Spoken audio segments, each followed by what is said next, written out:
Nitong nakaraang Martes, January 9, 2024, napansin ng mapanuring mata ng netizens na hindi na mahanap sa following ni Sarah si Richard. Sumabog ang chikang nag-unfollow na si Sarah Labati sa Instagram account ng mister na si Richard Gutierrez at hindi na rin ito ginagamit ang family name ng mister. Bukod kay Richard, nag-unfollow na rin si Sarah sa social media accounts ni na Annabel Rama, Rupa Gutierrez, Raymond Gutierrez at iba pang miyembro ng pamilya Gutierrez.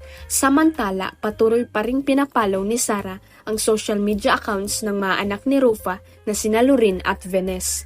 Kahapon naman ay nag-unfollow na rin sina Richard, Annabel at Rupa sa Instagram account ni Sarah. Obvious na yun ang reaksyon nila sa ginawang pag-unfollow sa kanila ni Sarah.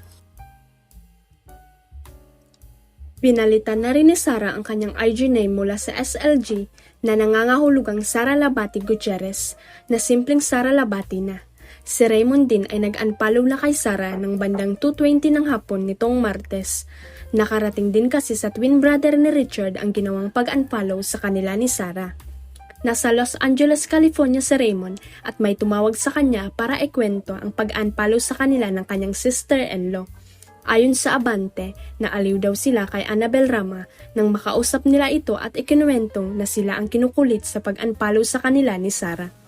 Pina-follow ko pa ba siya? Nag-utos na ako na i-unfollow siya sa namamahala sa Instagram account ko. Sabi lang ni Annabel na mukhang hindi naman affected sa ginawa ni Sarah.